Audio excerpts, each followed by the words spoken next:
salam sejahtera kepada kita semua.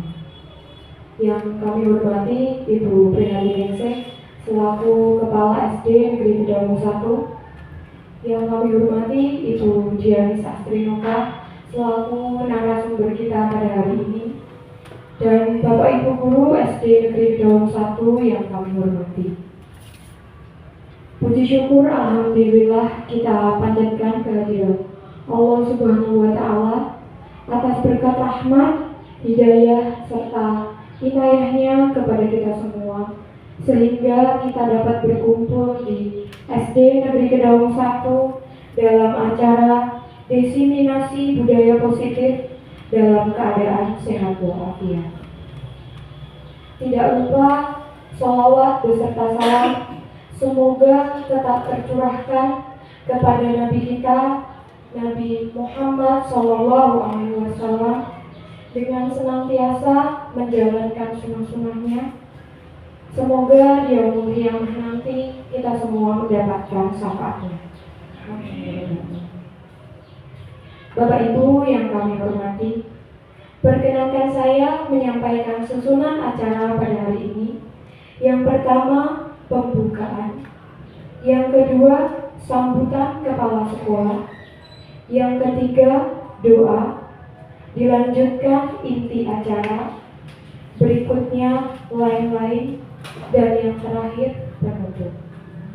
Karena acara telah siang, marilah kita buka acara pada hari ini dengan bacaan basmalah bersama. Bismillahirrahmanirrahim. Menginjak acara yang kedua adalah sambutan kepala sekolah. Kepada yang kami hormati, Ibu Prihatin kami silakan.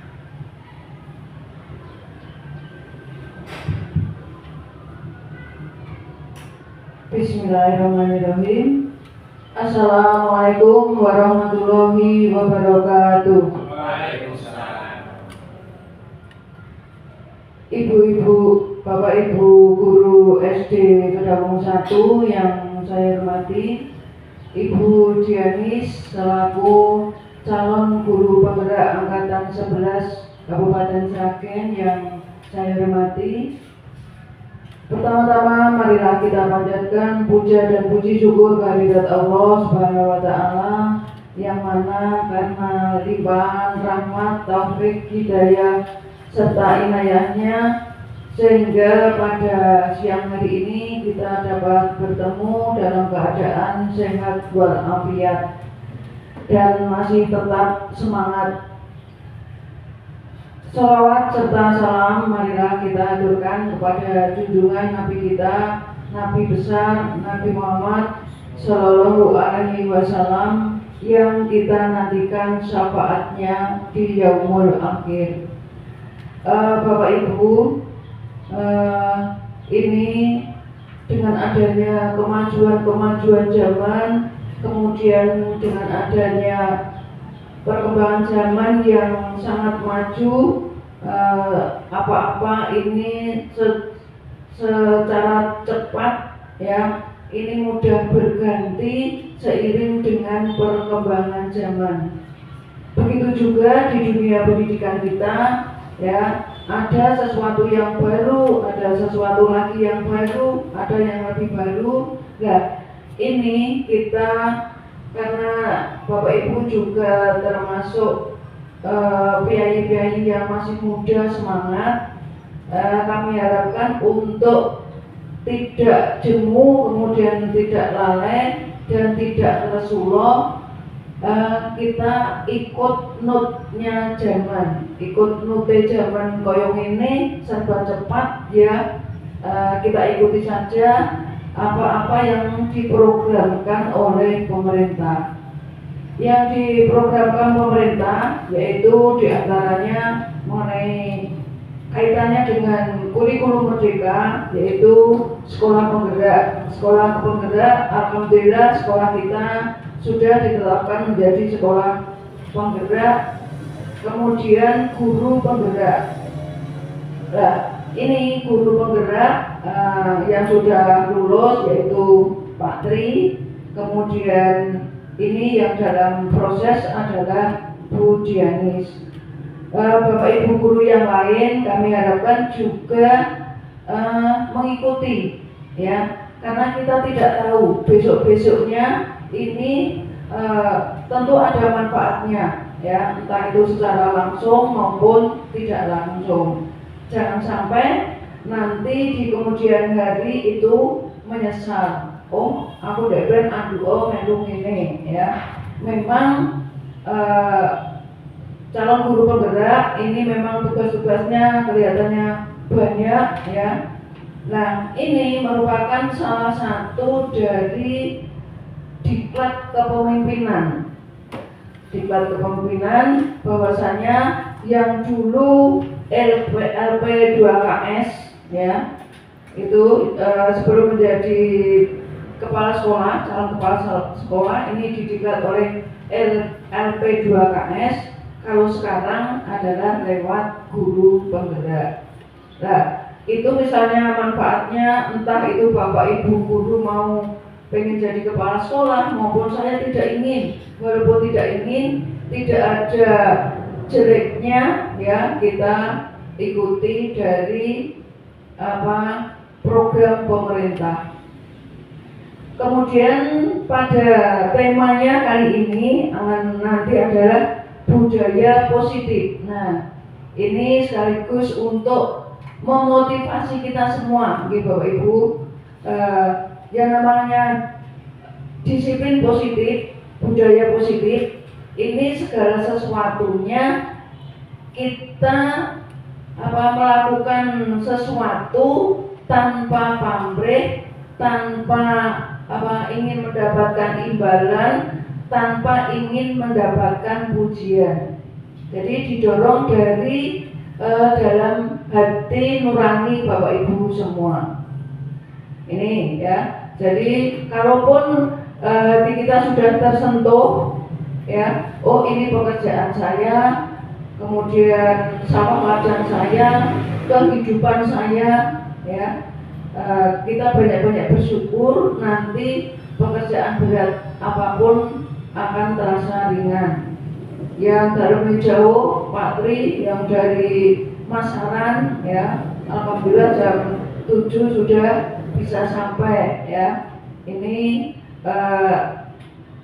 salah satu disiplin positif ini juga sudah terbantu dengan adanya aplikasi Sakti. Tetapi kami harapkan Bapak Ibu tidak hanya terikat oleh itu, tetapi dari dalam sanubari Bapak Ibu.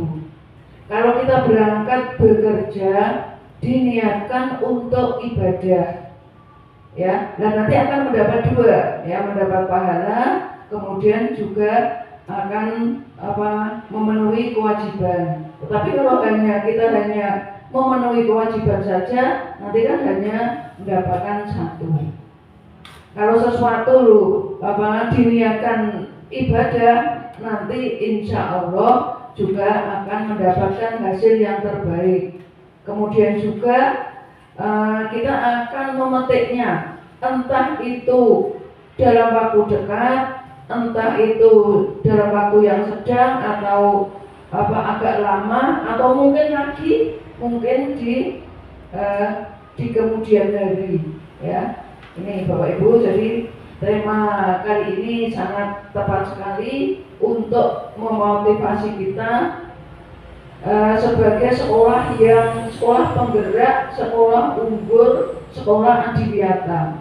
Kalau dirasakan itu akan menjadi beban.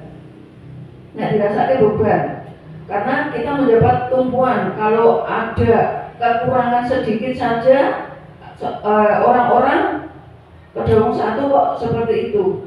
Tetapi kalau kita punya kelebihan, dilumrahke, ya. Kalau ada kekurangan kita itu, tapi kalau ada kelebihan kita mungkin dilumrahke. Lumrah, muridnya banyak, ya. Kemudian gurunya potensi. Nah, sarana prasarana banyak nih.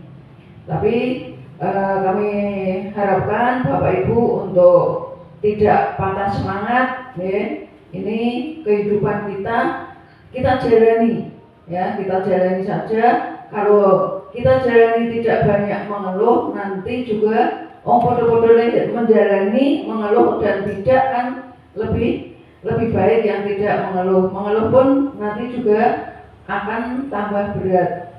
Seperti saya dulu mengalami menjadi guru itu 32 tahun ya.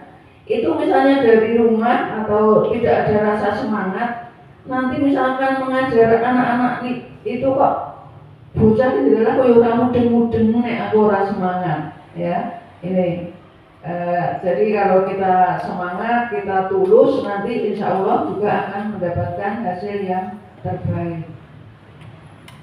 Terima kasih pada Bu Dianis nanti yang akan menyampaikan mungkin banyak sekali penjelasan mengenai budaya-budaya positif yang mungkin kita belum tahu. Oh ternyata seperti itu ya. Ini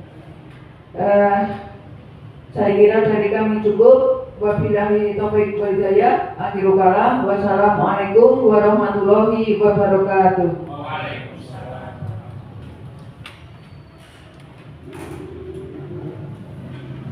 Meninjau acara yang berikutnya adalah doa kepada yang kami hormati Bapak Wahid, kami silakan.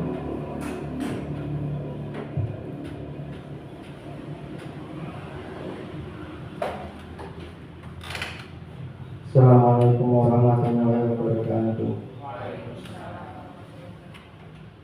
A'udzubillahi minasyaitonir rajim. Bismillahirrahmanirrahim. Allahumma shalli ala sayyidina Muhammad wa ala ali sayyidina Muhammad syairil awwalina wal akhirina sallallahu tabaraka wa ta'ala min sahabati Rasulillah ajmain walhamdulillahirabbil alamin hamdan yu'afi wa yukafi mazidah. Rabbana lakal hamdu kama yanbaghi li jalali wajhika wa li sultanik. Allahumma ighfir li dhunubi wa walidayya warhamhuma kama rabbayani shaghira. Allahumma ij'alna min ahli ilmi wa ibadah mustaqama musnadina wa khair wa mutaqabbil. Allahumma as'aluka salamatan fid dunya wal akhirah. Rabbana atina fid dunya hasanah wa fil akhirati hasanah wa qina adzabannar. Sallallahu alaihi wasallam Muhammadin nabiyil ummi wa alihi washabihi wa baraka wa sallam. Subhana rabbika rabbil izzati amma yasifun wa salamun alal mursalin walhamdulillahi rabbil alamin. Assalamualaikum warahmatullahi wabarakatuh.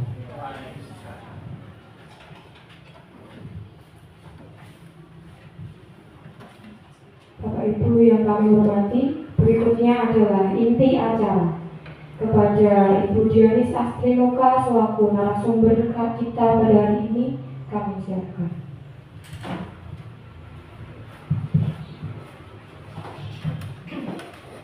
Ya, terima kasih atas waktunya kepada Bapak Ibu Guru dan Ibu Kepala Sekolah SD Negeri Kedawung 1. Mohon kerjasamanya, nggih. Saya hanya ingin menyampaikan sedikit saja.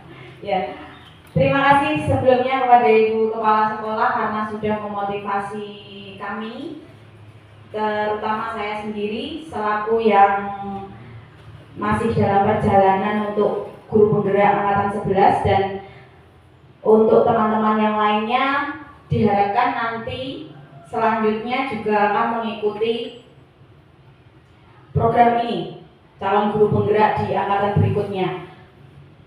Kalau dibilang tugasnya banyak, sebetulnya tidak semenakutkan itu. Sebelumnya memang pada waktu ingin masuk itu memang kelihatannya banyak karena baru pengenalan. Sampai pada waktu modul 1.1 itu saya dalam waktu satu modul itu bisa membuat 16 kanva. Makanya saya sebut saya sekarang menjadi manusia kanva. Tapi ternyata seiring berjalannya waktu itu ternyata mengasihkan sekali. Contohnya di depan saya harus ada fotonya.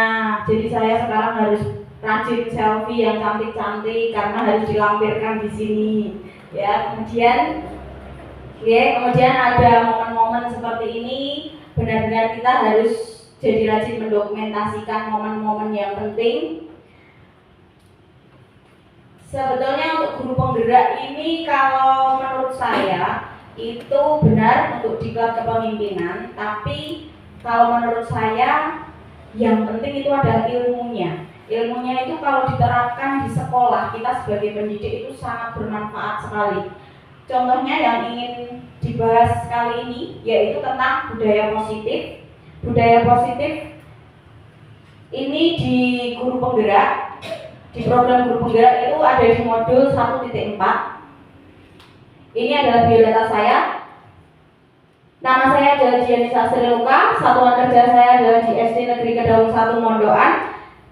Kemudian saya adalah CGP angkatan 11. Langsung saja ya. Di sini saya ingin sedikit menjelaskan budaya positif. Budaya positif yang diterapkan di sekolah adalah salah satu perwujudan dari visi guru yang mengandung nilai-nilai kebajikan. Jangan keliru. Kemarin saya sempat memahami itu keliru kebijakan, tapi ternyata kebajikan. Sesuai dengan tujuan pendidikan nasional yang dijabarkan dalam profil pelajar Pancasila. Jadi di sini bisa dilihat dari visi guru. Jadi selain visi sekolah, guru itu juga harus punya visi sendiri. Kita sebagai pendidik harus punya visi. Visi itu adalah simpelnya itu adalah harapan kita ke depannya itu anak-anak yang kita didik itu mau dijadikan apa. Kemudian budaya positif yang diterapkan di sekolah seharusnya menjadi suatu pembiasaan sehingga mendorong murid untuk melakukannya dengan kesadaran diri tanpa paksaan. Itu yang perlu digarisbawahi, yaitu budaya positif itu adalah kesadaran diri tanpa paksaan dan tanpa hukuman. Selanjutnya, langkah-langkah dan strategi untuk budaya positif. Di sini ada posisi kontrol guru. Jadi kita harus tahu dulu posisi kontrol guru kita sebagai guru itu posisi kontrolnya sebagai apa. Kemudian kedua ada kesepakatan kelas. Jadi karena kita adalah seorang guru, kita membuat kesepakatan kelas atau keyakinan kelas bersama siswa. Kemudian ketiga penerapan disiplin positifnya. Kita bahas satu-satu, yaitu posisi kontrol guru. Kita sebagai guru mempunyai posisi kontrol ini. Ada 5. Yang pertama menjadi penghukum. Jadi kita itu sebelum menentukan anak ini bagaimana, kita harus melihat dulu posisi kita itu ada di mana dalam kasus yang kita temui sebagai penghukum atau pembuat rasa bersalah. Nah, penghukum di sini adalah kita menghukum anak, tapi perlu benar-benar digarisbawahi bahwa menghukum itu tidak boleh yang menggunakan fisik atau kekerasan verbal. Jadi nomor 2, pembuat rasa bersalah. Pembuat rasa bersalah itu kita sebagai guru membuat rasa bersalah anak itu muncul. Seumpama dengan kamu kok seperti ini, apa kamu gak kasihan sama Bu Guru? Bu Guru sudah susah payah mengajar kamu dari mengenal huruf A sampai Z, angka 1 sampai angka 100, tapi ternyata kamu malah seenaknya sendiri, ramai sendirinya. Itu adalah guru sebagai kontrol pembuat rasa bersalah. Kemudian ketiga, kita menjadi teman. Jadi kita menjadi teman anak tersebut sebagai teman peserta didik kita. Teman di sini bukan yang kita harus menjadi temannya kemana-mana bersama, muridnya jajan kita ikut jajan, kemudian muridnya ngobrol kita ikut ngobrol, bukan seperti itu. Maksud saya, ketika ada kasus kita dekati dengan posisi kita sebagai teman. Jadi jangan menghakimi, kita sebagai teman dulu. Bisa jelaskan kepada Bu Guru, nggak apa-apa. Terbuka saja sama Bu Guru, jadi tidak perlu merasa takut. Jadi itu intinya sebagai teman itu anak-anak tidak perlu merasa takut kepada kita. Kemudian pemantau itu guru hanya sebagai pemantau, jadi nanti anak-anak bisa menyelesaikan masalahnya sendiri atau tidak, kita sebagai pemantau. Kemudian manajer itu hampir sama seperti pemantau, tapi kita punya wewenang untuk memberikan tugas kepada anak-anak itu, kepada anak-anak yang bermasalah. Selanjutnya, tadi strategi yang kedua yaitu keyakinan kelas. Pasti Bapak Ibu guru tidak asing dengan keyakinan kelas. Keyakinan kelas atau kesepakatan kelas ini kalau saya setiap awal tahun pembelajaran itu pasti kita buat keyakinan kelas bersama anak-anak. Jadi kita buat langkah-langkahnya ada. Pertama, siswa menulis keyakinan yang diinginkan. Jadi kita memberikan kebebasan kepada siswa. Kita membuat keyakinan kelas apa ya, biar kelas kita itu lebih terarah. Biarkan anak menulis saja keinginannya apa, keyakinan apa yang mereka inginkan. Kemudian guru dan siswa mengulas keyakinan yang telah ditulis. Jadi nanti guru dan siswa bersama-sama mengulas. Jadi apa saja yang sudah dituliskan anak-anak. Kemudian guru dan siswa memilah keyakinan kelas yang paling penting. Karena kadang tidak hanya anak-anak saja, guru saya sendiri pada waktu loka itu pasti kami menuliskan hal-hal yang sekiranya kurang penting. Boleh makan di dalam kelas pada waktu loka karya, padahal kita tahu kalau ada pembelajaran kan tidak mungkin kita makan mosok yang di depan menjelaskan, yang di belakang makan, itu kan sebetulnya tidak penting. Terus kemudian pulang boleh mendahuluinya, itu kan sebenarnya tidak penting. Jadi perlu adanya pemilahan dulu. Jadi memilah keyakinan kelas yang paling penting. Jadi kita ambil yang paling penting. Selanjutnya mengubah keyakinan kelas menjadi kalimat positif. Ini nanti akan kita bahas selanjutnya. Mengecek dan menyepakati keyakinan kelas dengan seluruh warga kelas. Jadi setelah terbentuknya keyakinan kelas dengan kalimat positif tadi, terakhir adalah mengecek dan menyepakati keyakinan kelas dengan seluruh warga kelas. Atau perlu semua satu kelas itu tanda tangan. Nek kelas 1 nggak bisa tanda tangan, ambil tinta jempol saja, dicapkan di kertas itu. Ya, atau bisa kalau biasa kita menyebut itu tata tertib di kelas itu. Selanjutnya, saya ada pertanyaan. Keyakinan kelas dan peraturan kelas adalah hal yang sama. Betul atau salah, Bapak Ibu? Betul atau salah? Pak Wahid? Salah. Coba kita lihat ya. Keyakinan kelas dan peraturan kelas adalah hal yang sama. Oh, ternyata salah. Jadi keyakinan kelas dan peraturan itu adalah hal yang berbeda. Itu tidak sama. Di sini keyakinan kelas yang tadi saya bilang, keyakinan kelas biasanya kita membuat atau peraturan itu biasanya saya sendiri sebelum mendapatkan ilmu ini, saya sendiri pasti dilarang terlambat, dilarang membuat gaduh ketika guru menjelaskan. Biasanya anak-anak ramai, terus kita buat peraturan dilarang ramai. Kemudian tidak boleh membuang sampah sembarangan. Nah, biasanya itu kan kita gunakan. Tidak boleh membuang sampah sembarangan. Tidak boleh istirahat sebelum waktunya atau tanpa diperintah. Jangan membuat buku berantakan. Biasanya anak-anak itu kan buku yang ada di kelas mereka baca, tapi mereka mengembalikannya dengan sembarangan, tidak rapi. Ya, ini adalah keyakinan kelas atau peraturan kelas yang masih apa adanya. Kemudian di sini ada keyakinan kelas yang sudah dirubah menjadi kalimat positif. Jadi yang dimaksud kalimat positif itu adalah kita hilangkan yang dilarang, tidak boleh, jangan ya. Jadi kita hilangkan itu. Contohnya nomor 1, dilarang terlambat. Kita ganti saja menjadi hadir tepat waktu. Jadi jangan gunakan kata dilarang, tidak boleh, jangan. Dihilangkan saja. Kemudian yang kedua, dilarang membuat gaduh ketika guru menjelaskan. Kita ganti saja saling menghargai. Jadi ketika ada yang bicara atau guru menjelaskan, anak-anak bisa diam, kita saling menghargai. Kemudian yang ketiga, tidak boleh membuang sampah sembarangan. Ini yang sering sekali kita ucapkan. Saya sendiri bahkan sering. Nah, ternyata kalimat positifnya ada yang lebih positif karena menurut penelitian itu anak-anak itu lebih menyerap kalimat yang positif. Jadi nanti ada kata tidaknya, mereka akan menyerap yang tidaknya itu. Nah, semua ini tidak boleh membuang sampah sembarangan. Kita ganti saja, buanglah sampah pada tempatnya. Nanti masih ada yang tanya, tempatnya di mana, Bu? Ya, di tempat sampah. Ya. Kemudian selanjutnya, tidak boleh istirahat sebelum waktunya. Biasanya kan ada anak yang sudah selesai, dikiranya selesai boleh istirahat, langsung ke kantin. Nah, itu sebetulnya kan ada peraturannya.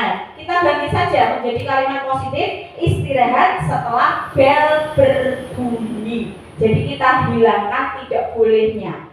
Selanjutnya, contoh yang terakhir, jangan membuat buku berantakan. Kita ganti menjadi kalimat positif, yaitu rapikan buku setelah dibaca. Jadi anak-anak merapikan kembali buku yang sudah mereka baca, dikembalikan dengan rapi. Ini adalah contoh keyakinan kelas yang masih menggunakan kalimat negatif, dan ini adalah keyakinan kelas yang sudah menggunakan kalimat positif. Jadi diharapkan nanti Bapak Ibu guru semua yang masih menggunakan kalimat negatif, termasuk saya, diharapkan nanti tolong untuk diganti menjadi keyakinan kelas yang menggunakan kalimat positif. Oke, saya yakin masih ada. Contohnya ini tadi yang paling sering itu ini, tidak boleh membuang sampah sembarangan ini. Nah, saya yakin ini, saya sendiri masalahnya juga masih itu. Selanjutnya, penerapan disiplin positif. Penerapan disiplin positif tersebut mempunyai banyak manfaat dalam mewujudkan lingkungan belajar yang sehat. Selain itu, juga dapat menciptakan lingkungan sekolah yang nyaman dan aman bagi setiap siswa. Karena harapannya adalah kita itu menjadi sekolah yang mempunyai lingkungan benar-benar berpusat pada peserta didik. Jadi peserta didik itu merasa aman, senang, dan nyaman di sekolahan tanpa adanya pembulian, tanpa adanya kekerasan, tanpa adanya hukuman. Sekolah itu intinya menyenangkan. Tidak sama dengan mau menyenangkan itu yang belajar bermain terus tanpa ada pembelajaran. Itu menurut kami yang miskonsepsi seperti itu. Yang menyenangkan itu bukan seperti itu. Kemudian penerapan disiplin positif di sekolah dapat berjalan dengan baik apabila terdapat komitmen dan kerjasama dari pihak guru, staf sekolah, orang tua siswa, dan siswa itu sendiri. Nah, jadi kita perlu membuat komitmen dan kerjasama, Bapak Ibu, terutama di lingkup guru dulu. Guru dan kepala sekolah membuat komitmen dulu dan bekerja sama, berkolaborasi untuk menciptakan penerapan disiplin yang positif ini. Jadi kita perlu membuat komitmen dulu. Kemudian setelah kita membuat komitmen, pihak sekolah kemudian bersama orang tua. Jadi kita sosialisasikan ke orang tua bahwa keyakinannya seperti ini, keyakinan sekolah, keyakinan kelasnya seperti ini. Contohnya datang tepat waktu. Itu jadi kita sosialisasikan ke orang tua bahwa anak-anak harus datang tepat waktu karena nanti akan terlambat, ada pembiasaan pagi. Nah, itu perlu kita sosialisasikan dan kita perlu komitmen dan kerjasama orang tua. Karena kebanyakan anak di sekolah kita itu pasti berangkat dan pulang dijemput orang tuanya. Kemudian yang paling penting sendiri, karena disiplin positif dan keyakinan itu adalah kita pusatkan untuk siswa. Jadi kita perlu berkomitmen dan kerjasama dengan siswa itu sendiri. Hal ini karena komponen tersebut saling berkaitan. Jadi antara guru, staf sekolah, orang tua siswa, dan siswa ini saling berkaitan dalam mendukung perkembangan sikap positif siswa dan keterampilan sosialnya. Ini sering sekali disampaikan oleh Ibu Kepala Sekolah, Bu Prihartiningsih, bahwa selain akademik, kita itu harus membentuk atau mendidik itu karakter anak yang berbudi pekerti baik. Jadi saya rasa untuk penerapan disiplin positif ini sangat tepat sekali untuk membentuk karakter anak-anak itu menjadi anak-anak yang berbudi pekerti baik. Selanjutnya, penerapan disiplin positif segitiga restitusi. Ya, di sini ada penerapan disiplin positif segitiga restitusi. Segitiga restitusi itu apa ya? Sebelumnya saya memang belum mengenal, tapi sudah sesekali itu di sekolah penggerak Ibu, sudah pernah di sekolah penggerak, tapi kurang begitu nyantol. Dan ternyata saya nyantolnya malah di guru penggerak ini. Segitiga itu berarti bagaimana Pak Wahid bentuknya? Oh iya, berarti sisinya berapa Pak Wahid? 3, oh ya. segitiga restitusi. Ya, berarti ini adalah termasuk bangun data, tapi restitusi itu apa ya? Restitusi adalah proses menciptakan kondisi bagi murid untuk memperbaiki kesalahan mereka. Jadi ketika anak membuat salah, kita bisa menciptakan kondisi bagi murid untuk memperbaikinya, sehingga mereka bisa kembali pada kelompok mereka dengan karakter yang lebih kuat. Itu adalah tujuan kita menggunakan restitusi. Jadi ketika anak itu membuat salah, jangan langsung dihukum. Kamu begini. Jangan. Kita, kalau sepengalaman saya, kita gunakan segitiga restitusi dulu. Segitiga restitusi itu apa? Mari selanjutnya kita pelajari. Ada 3 tahapan dalam melakukan restitusi. Yang pertama yaitu menanyakan keyakinan kepada siswa yang membuat masalah tadi. Kemudian menstabilkan identitas. Kemudian validasi tindakan yang salah. Ini apa ya? Selanjutnya, maaf. Ini adalah kuis. Saya sendiri yang buat, tapi saya lupa ya. Ada 3 tahapan dalam melakukan restitusi. Tapi ini saya acak. Ini adalah alur yang tidak bisa dibolak-balik. Ini harus sesuai alurnya. Yang pertama apa, kedua apa, dan ketiga apa. Bisa minta tolong Bapak Ibu yang pertama itu yang mana? Tadi sudah saya spill sedikit. Yang mana puisi? Menstabilkan identitas. Kita lihat. Ya betul. Menstabilkan identitas adalah alur yang pertama. Kemudian alur yang kedua, validasi tindakan yang salah. Yang terakhir yaitu menanyakan keyakinan. Ini apa ya? Oh, ini contohnya adalah segitiga restitusi. Itu bentuknya seperti ini. Ada segitiga yang kecil warna biru dan ada segitiga yang di luar besar warna merah. Yang dimaksud di sini yang tadi menstabilkan identitas. Kita ambil dari sini yang paling bawah. Kemudian kalau ini sudah, ini kita naik dari samping kiri. Kemudian kita turun ke samping kanan. Ini tidak boleh Anda balik. Ini harus sesuai dengan tahapannya. Dan kalau kita ingin membuat anak itu lebih kuat, kita tidak boleh melompati tahapan demi tahapan ini. Jadi tidak boleh dari menstabilkan identitas langsung naik ke menanyakan keyakinan. Ini kurang tepat. Ya, contohnya di sini adalah menstabilkan identitas itu kita bisa menggunakan kata-kata. Ketika kita menemui kasus pada anak, kita bisa menggunakan kata-kata, yaitu yang pertama menstabilkan identitas. Setiap orang pasti pernah melakukan kesalahan, tapi mari kita perbaiki.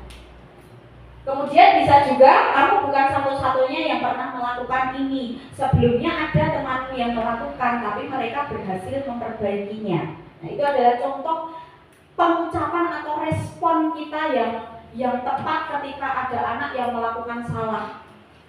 Kemudian validasi tindakan yang salah. Alur selanjutnya yaitu responnya, kamu tentu punya alasan mengapa melakukan itu. Jadi kita tanyakan dulu alasannya. Kenapa kamu melakukan itu? Alasanmu apa? Atau bisa adakah cara yang lebih efektif untuk mendapatkan apa yang kamu butuhkan tanpa melakukan kecurangan seperti itu? Nah, selanjutnya menanyakan keyakinan, tahap yang ketiga. Keyakinan kelas apa yang telah kita sepakati? Kenapa kamu langgar? Jadi ini tetap berkaitan dengan keyakinan kelas tadi. Kemudian bisa juga kamu ingin menjadi orang yang seperti apa setelah ini. Nah, selanjutnya, ini ada contoh respon yang tadi saya sebutkan, menstabilkan identitas yang tadi. Berbuat salah tidak apa-apa. Jadi ini bisa menjadi contoh ketika ada anak yang membuat kesalahan tanpa kita langsung menghakimi menggunakan kata-kata ini. Seumpama Bu Isti ketika mengajar olahraga, ada sing ngaya disuruh duduk dulu, tapi ternyata ada yang nendang-nendang bola langsung, ayo kamu dihukum lari mengelilingi lapangan. Itu kurang tepat. Jadi kita ambil dulu segitiga restitusi. Itu sesuai dengan alurnya, tahapnya. Yang tadi ini contohnya berbuat salah tidak apa-apa. Saya juga pernah membuat membuat kesalahan seperti itu. Saya ingin mencari solusi, bukan siapa yang salah. Jadi mari kita cari bersama-sama. Kemudian untuk memvalidasi tindakan, kamu pasti punya alasan melakukan hal itu. Coba jelaskan atau ceritakan kepada Bu Guru. Kamu boleh mempertahankan sikap itu, tapi kamu harus menambahkan sikap yang baru. Semua ada anak yang kekeh, aku nggak salah Bu, aku itu punya permen tapi diminta dan direbut oleh temanku, ya aku tonjok Bu. Nah, ini kita boleh menggunakan kalimat ini. Kamu boleh mempertahankan sikap itu, mempertahankan miliknya, tidak boleh direbut orang lain. Tapi kamu harus menambahkan sikap yang baru, yaitu tanpa adanya kekerasan tadi, tidak boleh menonjok temannya.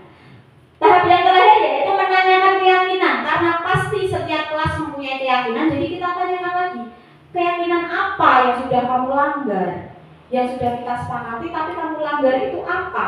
Nah, itu adalah menanyakan keyakinan, tahap yang terakhir. Selanjutnya, di sini kemarin saya sudah syuting. Ya, ini adalah video segitiga restitusi yang saya buat. Di sini saya mempunyai dua skenario. Yang pertama adalah saya bersama anak kelas 5 yang bernama Fajar, dan yang kedua saya bersama dua anak yang berselisih paham, itu ada Fajar dan Elnaga. Perlu ditampilkan tidak Bapak Ibu? Perlu? Oke. Salah satu saja nggih.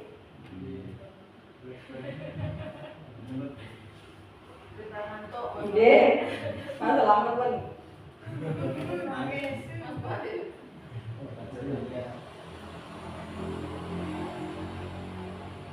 Kok nggak ada suaranya?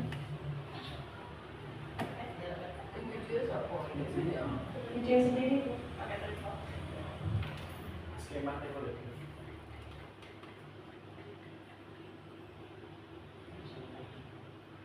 Kok nggak ada suaranya? Oh iya.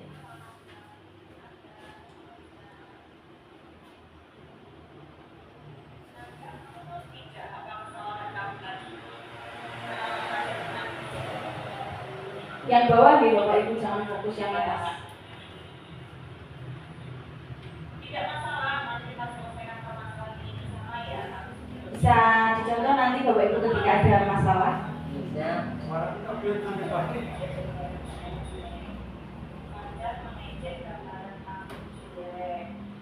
Apapun boleh dibaca.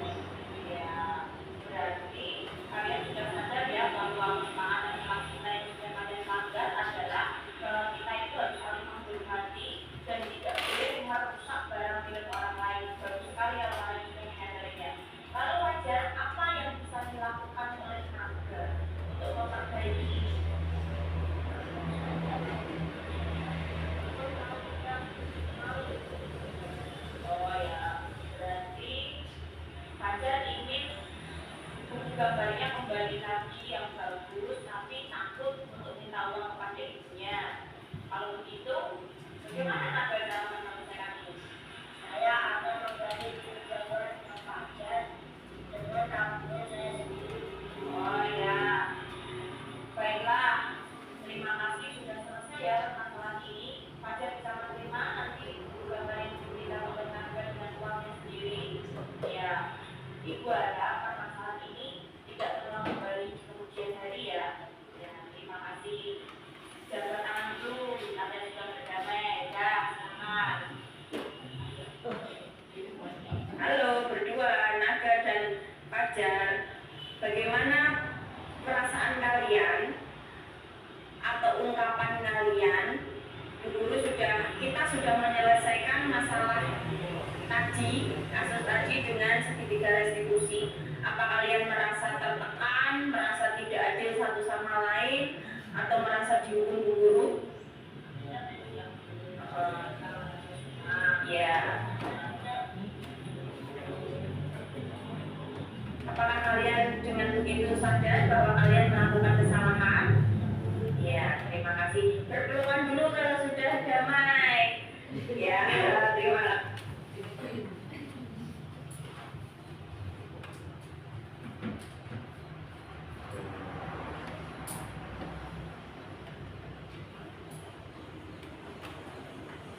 Ya, itu tadi adalah contoh video segitiga restitusi yang sudah saya skenariokan dan sudah saya ambil gambarnya. Mohon maaf, sebetulnya anak itu tidak tertekan, tidak juga saya hukum, tapi karena ada videonya, jadi mereka itu merasa diam dan tertekan. Sebenarnya nggak ada tekanan sama sekali dari saya. Memang anak-anak seperti itu, ya, mohon dimaklumi Bapak Ibu. Bisa. Ya, keduanya di sini adalah contoh penyelesaian masalah atau kasus yang terjadi pada anak-anak. Yang di sini tadi mohon maaf kalau kurang jelas karena audionya memang terbatas. Bisa saya jelaskan skenarionya, yaitu skenarionya itu yang di sini adalah mereka berdua ada tugas menggambar. Tapi gambarannya Fajar itu nilainya lebih rendah dibanding nilainya Naga. Jadi Naga itu merasa berbangga diri, wah aku bisa melebihi Fajar, tumben aku bisa. Terus dia saking bangganya terus mengejek gambarannya Fajar. Kemudian mereka terus berselisih paham, terus disobek bukunya, kemudian mereka merasa, salah satu dari mereka merasa kok bukuku disobek, terus mereka berkelahi. Kemudian saya ambil penyelesaiannya menggunakan segitiga restitusi, bahwa penyelesaian masalah itu tidak perlu menggunakan kekerasan, apalagi kita sebagai guru untuk penyelesaian masalah ini tidak perlu menggunakan hukuman. Jadi tawarkan kepada mereka apa yang bisa kamu lakukan untuk menebus kesalahanmu. Nah, kita tawarkan kalau ada keduanya yang berselisih paham, kita tawarkan ke dua-duanya. Kalau yang satu sudah menyepakati, yang satunya belum, kita ambil lagi, kita kejar lagi apa yang bisa menjadi kesepakatan mereka berdua. Intinya, ketika ada yang berselisih paham, dua anak, kita hanya menjadi penengahnya saja. Tidak perlu kita langsung mengambil, oh kalian berdua dihukum menyapu halaman satu sekolahan, nggak perlu. Jadi kita tawarkan kepada mereka berdua selaku korban, apa kira-kira yang bisa menebus. Dan ternyata di sini tadi Fajar hanya meminta buku gambarnya kembali utuh. Karena apa? Dia nggak berani minta uang ibunya lagi, takutnya nanti malah dimarahi. Jadi kemudian saya tawarkan kepada Naga, kemudian bagaimana kamu menyelesaikan permasalahan ini? Dan Naga dengan berbesar hati, karena dia merasa bersalah, jadi dia akan saya belikan yang baru dengan uang tabungan saya sendiri. Nah, itu adalah contoh penyelesaian menggunakan segitiga restitusi. Ya, terima kasih Bapak Ibu sudah memberikan saya kesempatan untuk mempresentasikan atau berbagi ilmu tentang budaya disiplin positif ini tadi. Semoga ilmu yang saya dapat di program Guru Penggerak ini juga bisa bermanfaat untuk Bapak Ibu semua, karena kita sama-sama menjadi seorang pendidik. Kembali lagi, menurut filosofi atau pemikiran Ki Hajar Dewantoro itu, bahwa guru itu tidak bisa merubah anak atau merubah karakter anak. Guru itu hanya bisa menuntun atau mendidik anak itu sesuai dengan kodratnya. Jadi ketika anak ini dia hanya bisanya olahraga voli, dia tidak bisa Bu Isti untuk menggambar yang bagus. Itu kadang hanya ada 1-2 anak yang bisa di beberapa bidang. Kadang ada di olahraganya bagus tapi akademiknya agak rendah, ya itu kita hanya bisa menuntunnya saja, karena kita adalah seorang pendidik, kita adalah orang tua kedua anak-anak di sekolah. Jadi kita yang lebih mengenal mereka, oh anak ini di mana ya kelebihannya. Semua Pak Wahid bisa menemukan yang anak jago untuk lomba MAPSI itu. Pak Wahid sudah menemukan beberapa anak bisa nyanyi tunggal, bisa chord, bisa hafalan, bisa kaligrafi ya Pak Wahid. Pak Wahid selaku guru agama berarti kan sudah mengenal anak-anak dari 245 anak ini, mereka mempunyai kemampuan lebih apa. Nah, jadi ketika anak yang pintar menulis kode itu belum tentu bisa di bidang olahraga ya Bu Isti ya. Jadi mereka pasti ada yang naik dan ada yang turun, itu adalah yang disebut kodrat alam. Ya, terima kasih Bapak Ibu sudah memberikan saya kesempatan. Ini adalah sesi tanya jawab. Monggo silahkan kalau ada pertanyaan, saya harapkan ada biar kita sharingnya lebih enak. Kemudian nanti saya juga minta penguatan kepada senior saya dari guru penggerak angkatan 9. Jadi saya minta dikuatkan ya Pak, biar saya lebih kuat lagi untuk menjadi guru penggerak sampai lolos nanti. Insya Allah Desember saya sudah lulus Pak. Semoga tepat waktu. Monggo, Bapak Ibu ada yang ada.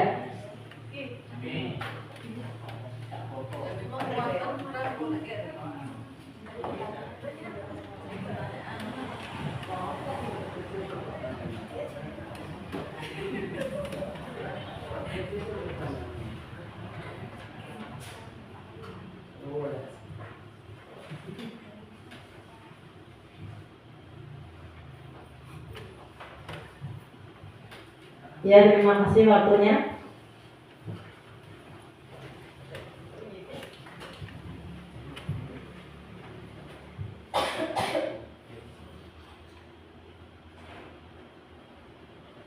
Di sini saya akan bertanya penerapan disiplin positif.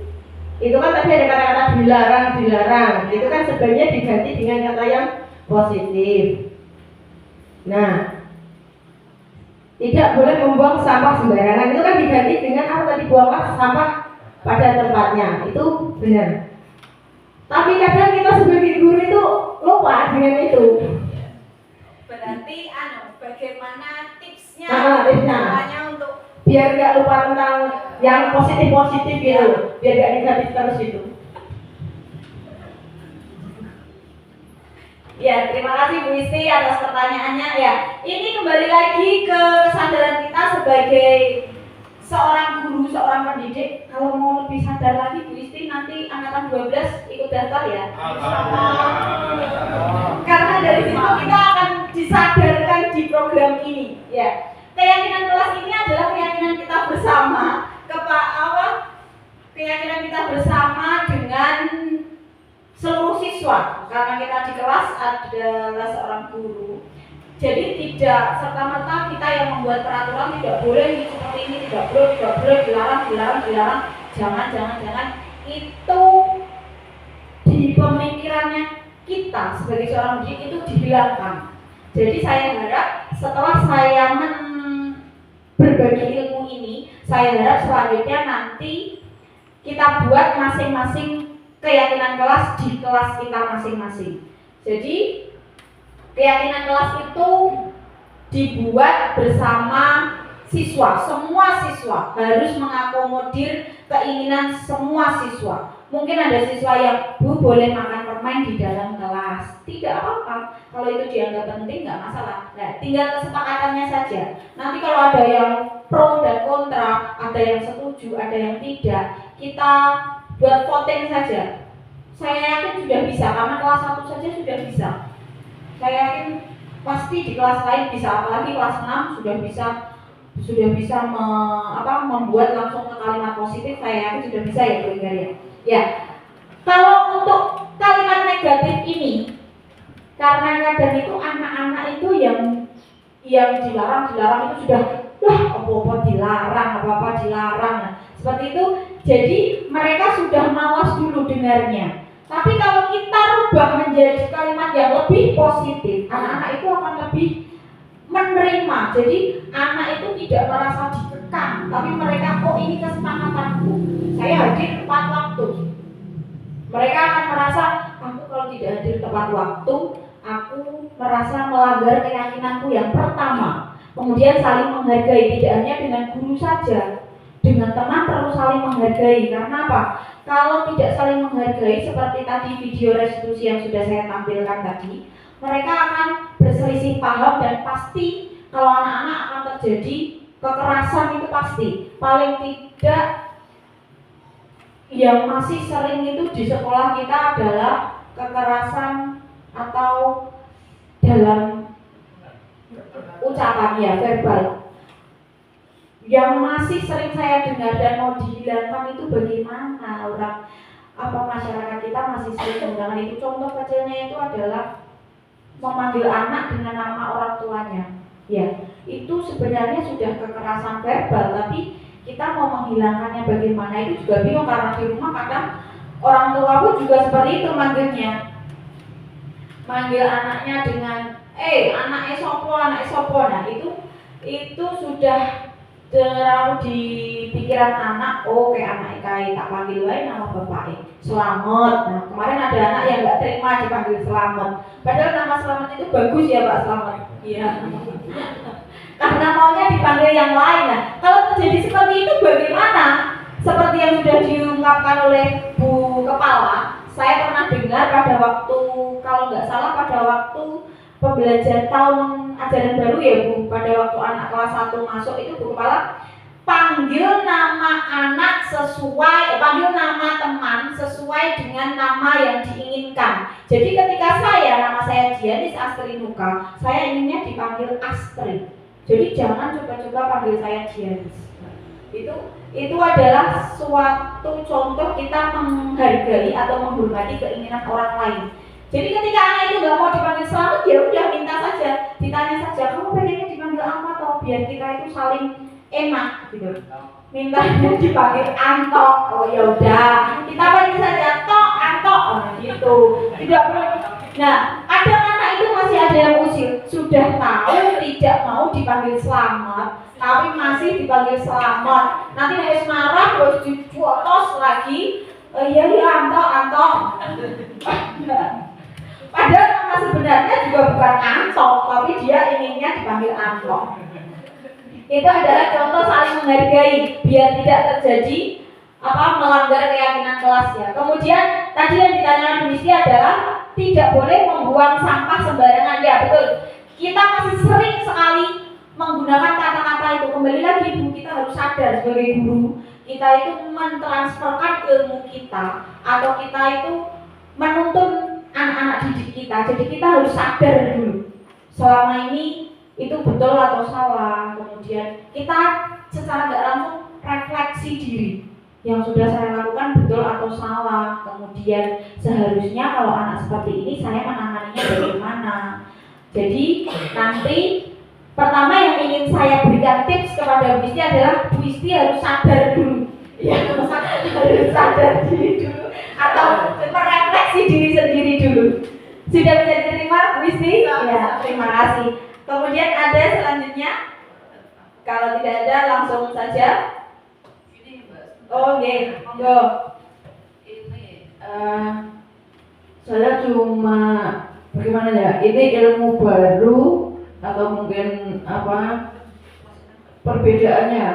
Cuma istilah. Kalau dulu kesepakatan ya kesepakatan, sekarang menjadi keyakinan. Ya, mungkin bisa Mbak Anis jelaskan, mungkin ada sedikit perbedaan antara kesepakatan dan keyakinan.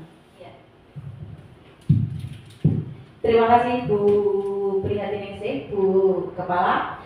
Sebetulnya antara kesepakatan dan keyakinan itu hampir sama Bu, hanya saja kadang itu memang istilah itu sering digonta-ganti. Contohnya saja tes awal diagnostik itu sekarang nggak boleh digunakan. Nah, itu seperti halnya dengan keyakinan dan kesepakatan. Kalau keyakinan itu kita lebih yakin, jadi kalau kesepakatan itu kita hanya sepakat saja.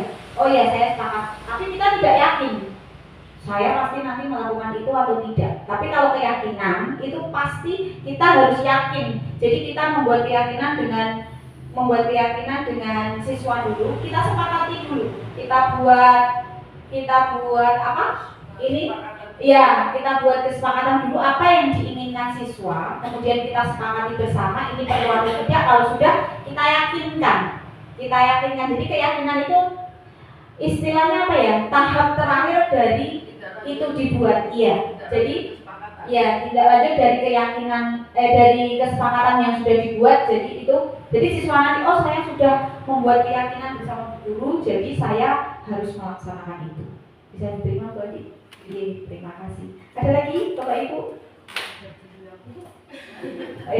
Terima kasih. Untuk selanjutnya Bapak Tri Wahyudi selaku senior saya di guru penggerak pada angkatan 9 bisa minta tolong untuk penguatannya.